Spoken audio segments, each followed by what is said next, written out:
Mga kababayan, isa na namang makasaysayang balita ang nagbigay-pugay sa ating bansa kamakailan.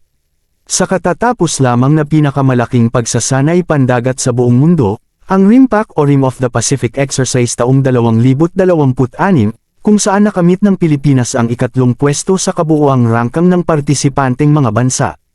Ang mga bansang sumali dito ay ang US, Australia, Japan, UK, Germany, Spain, Canada, at marami pang iba. Ang kabubuan ng bansang sumali ay nasa 30 kabansa. Ang warship na ginamit ng Pilipinas ay ang BRP Miguel Malvar na gawang South Korea. Ito din ang warship na ginamit sa isang exercise sa India, kung saan itong nag-iisang warship lang ang nakadetect ng submarine ng India. Kaya kahit bago lang tayo nagkaroon ng bagong warship, talagang umaangat pa rin ang kakayahan ng Pilipinas pagdating sa pakikipaglaban. Patunay lang ito na naiiba talaga ang kakayahan ng Pilipino. Dagdagan pa na magandang uri ng warship ang ginamit ng Pilipinas, dahil ang pinalaking ganitong modelo din ng warship ang ginamit ng South Korea, kung saan sila ang nanguna sa Naval Surface Fire Support Rodeo Exercise sa RIMPAC 2026. Ano nga ba ang RIMPAC?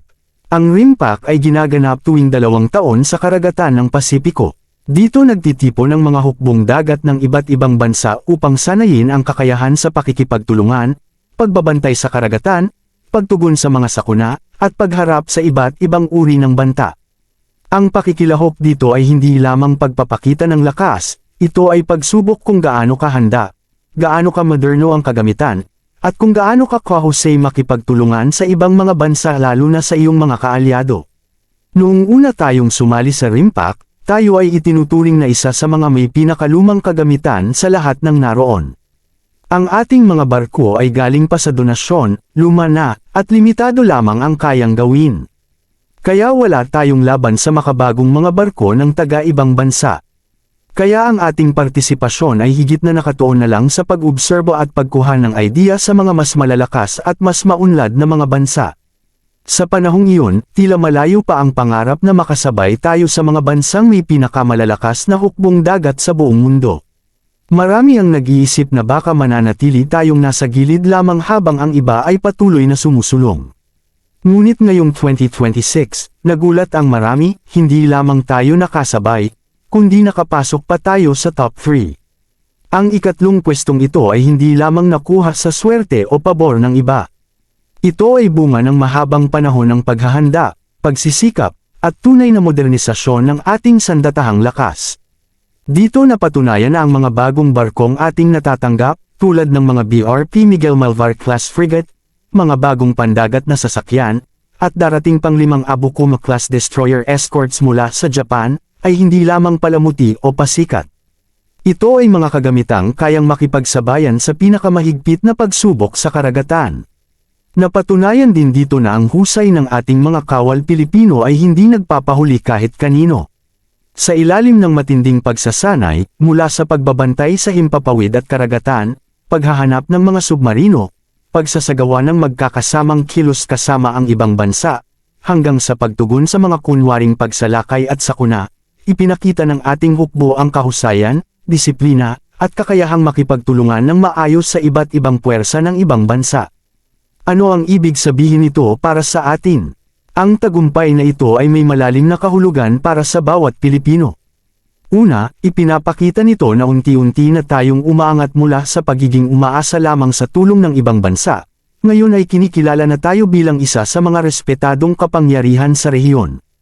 Ikalawa, nagbibigay ito ng mas matibay na proteksyon sa ating soberanya, kapag alam ng ibang bansa na may kakayahan tayong makipagsabayan sa pinakamahihirap na pagsubok, mag-aalangan silang lapastanganin ang ating karapatan sa ating sariling karagatan. Higit sa lahat, ito ay patunay na hindi tayo nagkamali sa pagpili ng landas. Ang modernisasyon ay hindi pag-aaksaya ng pondo, ito ay pamumuhunan para sa ating kaligtasan at kinabukasan.